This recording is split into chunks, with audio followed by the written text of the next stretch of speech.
Hello friends, Assalamu alaikum.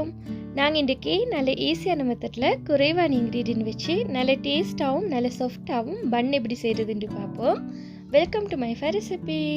நீங்கள் இன்றைய தான் இந்த வீடியோ ஃபஸ்ட் டைம் பார்க்குறேன்னா சப்ஸ்கிரைப் பண்ணிட்டு சைடில் இருக்கிற பெல் ஐக்கானையும் ப்ரெஸ் பண்ணிவிடுங்க. அப்போ தான் நான் ஷேர் பண்ணுற எல்லா வீடியோவும் உங்களுக்கு யூடியூப்பில் ஃபஸ்ட்டில் வந்து காட்டும். பாருங்கள் ஃப்ரெண்ட்ஸ், எந்த அளவுக்கு நல்ல சாஃப்டாக வந்திக்குதுன்னு. நான் இதுக்கு இன்றைக்கி ஃபிஷ் கறி தான் ஆட் பண்ணி செஞ்சேன். பாருங்கள் ஃப்ரெண்ட்ஸ், எந்த அளவுக்கு நல்ல சாஃப்டாக இருக்குன்னு. பன் செய்கிறதுக்கு நான் இதில் 2 கப் கோதுமை மாவு ஆட் பண்ணுறேன்.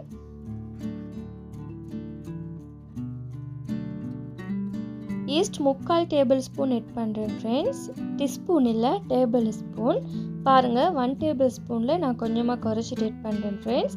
நீங்கள் ஈஸ்ட் ஆட் பண்ணக்குள்ளே எக்ஸ்ட்ரா கூடுதல் ஆட் பண்ணிடாதீங்க. இந்த ஈஸ்ட் 7 கிராம் இருக்கும். நீங்கள் இதே அளவு ஆட் பண்ணுங்கள், அப்போ தான் பன் பர்ஃபெக்டாக வரும். நீங்கள் எக்ஸ்ட்ரா ஆட் பண்ணினாலும் அதோட ஸ்மெல் வந்து பன்னுக்கு செட் ஆகாது. 2 டேபிள் ஸ்பூன் சுகர் ஆட் பண்ணுறேன். நான் இதில் ப்ரௌன் சுகர் தான் ஆட் பண்ணுறேன். நீங்கள் ஒயிட் சுகர் ஆட் பண்ணினாலும் நல்லா தான் இருக்கும். ஆயில் 2 டேபிள் ஸ்பூன் ஆட் பண்ணுறேன். வாசம் இல்லாத நல்ல ஆயிலாக பார்த்து ஆட் பண்ணுங்கள் ஃப்ரெண்ட்ஸ். ஆயிலுக்கு பதிலாக நீங்கள் பட்டர் ஆட் பண்ணினாலும் இன்னும் நல்ல டேஸ்ட்டாக வரும் பன். சால்ட் 1/2 டீஸ்பூன் ஆட் பண்ணிட்டு இதை நல்லா மிக்ஸ் பண்ணி விட்டுறேன்.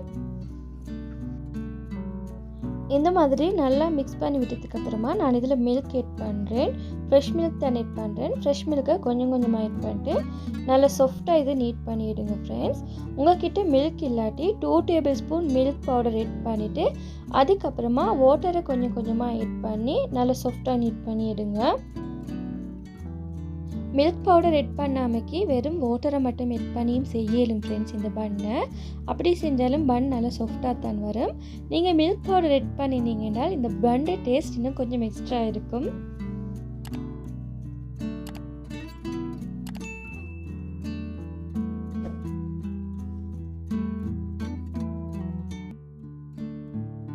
பாருங்கள் ஃப்ரெண்ட்ஸ், இதை நீட் பண்ணக்குள்ளக்கி என் கையிலையெல்லாம் அந்த அளவுக்கு நல்லா ஒட்டுது. இந்த மாதிரி தான் நீங்கள் நீட் பண்ணணும். நீங்கள் இப்படி நீட் பண்ணால்தான் பன் நல்லா சாஃப்டாக வரும்.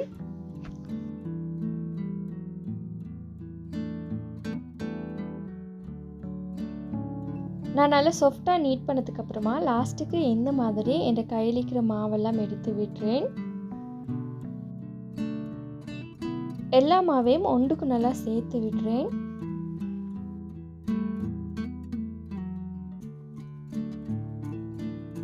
நல்லா இந்த மாதிரி ஷேப் பண்ணி விட்டதுக்கப்புறமா நான் இதுக்கு மேலே ஆயில் நல்லா அப்ளை பண்ணிட்டு இந்த பவுலோட சைடுக்கும் நல்லா ஆயில் அப்ளை பண்ணி விடுறேன்.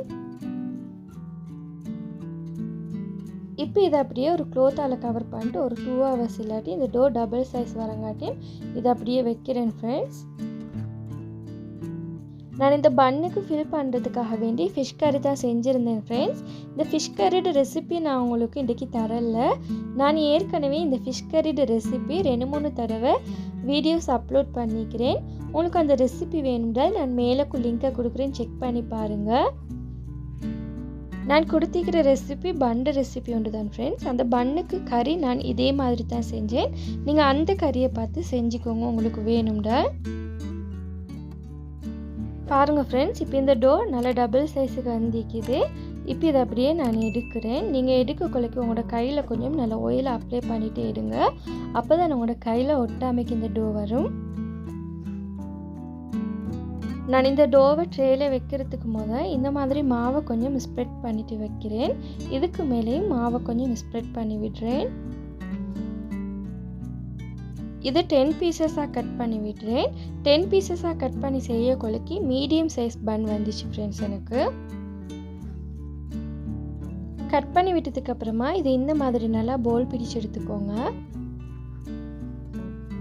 நான் எல்லாத்தையும் இந்த மாதிரி போல் பிடிச்சு எடுத்ததுக்கப்புறமா இதை அப்படியே வேறு ஒரு பவுலுக்கு எடுத்து வச்சுட்டு இதுக்கு மேலே நான் கொஞ்சமாக மாவை ஸ்ப்ரெட் பண்ணிவிட்டு எப்படி பன்னுக்கு தட்டுறதுன்னு பார்ப்போம்.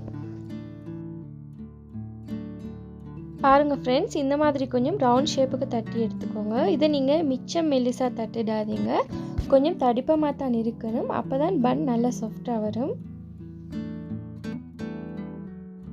இப்போ நான் இதுக்கு மேலே கறி எடுத்து வச்சுக்கிறேன்.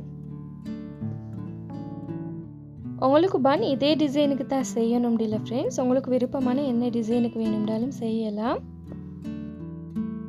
இந்த மாதிரி நல்லா மடித்து விட்டதுக்கப்புறமா சைடுக்கு நல்லா ப்ரெஸ் பண்ணி விட்டுக்கோங்க ஃப்ரெண்ட்ஸ். அப்போ தான் இந்த பன்னை ஃப்ரை பண்ணக்குள்ளைக்கு பிரியாமைக்கு இருக்கும்.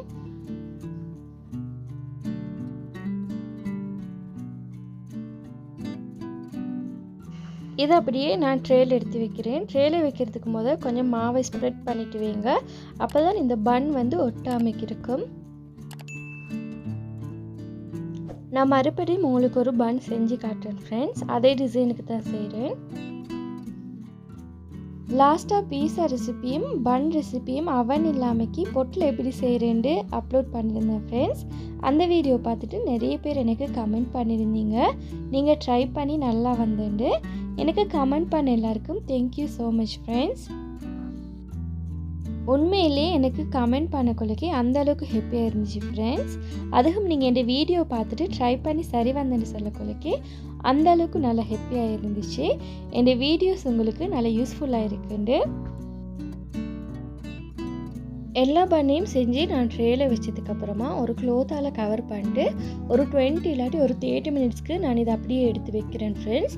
இது கொஞ்சம் டபுள் சைஸுக்கு வரட்டும். அதுக்கப்புறமா இதை ஃப்ரை பண்ணி எடுக்கலாம். இப்போ இது கொஞ்சம் டபுள் சைஸுக்கு வந்துக்குது. இதை அப்படியே ஹீட்டான ஆயில் போட்டு ஃப்ரை பண்ணி எடுக்கிறேன். நீங்கள் இந்த பன்னை எடுக்கக்குள்ளக்கி உங்களோட கையில் கொஞ்சம் ஆயில் அப்ளை பண்ணிவிட்டு எடுங்க ஃப்ரெண்ட்ஸ். அப்போ தான் உங்களோட கையில் இது ஒட்டாமைக்கு வரும். ஸ்டவ்வை மீடியம் ஃப்ளேமில் வச்சுட்டு 2 பக்கமும் நல்லா பெரட்டி விட்டு நல்லா கோல்டன் ப்ரௌன் கலர் வர வரைக்கும் ஃப்ரை பண்ணி எடுங்க ஃப்ரெண்ட்ஸ். நீங்கள் லோ ஃப்ளேமில் வைக்காதீங்க. நீங்கள் லோ ஃப்ளேமில் ஸ்டவ்வை வச்சுட்டு ஃப்ரை பண்ணினீங்கன்னா பன்னில் குயிக்காக ஆயில் பிடிச்சிடும். நீங்கள் மீடியம் ஃப்ளேமில் வச்சு பன்னை ஃப்ரை பண்ணக்குள்ளக்கே பன் நல்லா வெந்து தான் வரும்.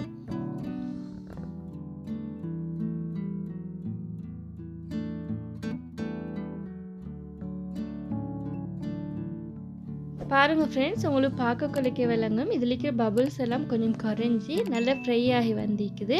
இதை அப்படியே நான் வேறையாக ட்ரான்ஸ்ஃபர் பண்ணிக்கிறேன் ஒரு பவுலுக்கு.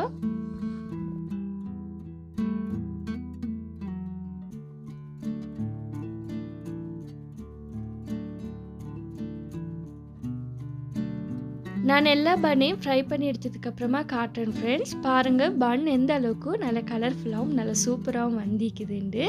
இது அந்த அளவுக்கு நல்ல சாஃப்டாகவும் இருந்துச்சு, நல்ல டேஸ்ட்டாகவும் இருந்துச்சு ஃப்ரெண்ட்ஸ். நீங்களும் ட்ரை பண்ணி பாருங்கள். இதே மாதிரி இதே அளவுகளோட நல்ல சூப்பராக வரும். இந்த வீடியோ உங்களுக்கு பிடிச்சிருந்தேன்றால் ப்ளீஸ் ஃப்ரெண்ட்ஸ் லைக் பண்ணுங்கள், ஷேர் பண்ணுங்கள், கமெண்ட் பண்ணுங்கள். மறக்காமல் சப்ஸ்கிரைப் பண்ணிட்டு சைடில் இருக்கிற பெல் ஐக்கானையும் ப்ரெஸ் பண்ணிடுங்க. தேங்க்ஸ் ஃபார் வாட்சிங்.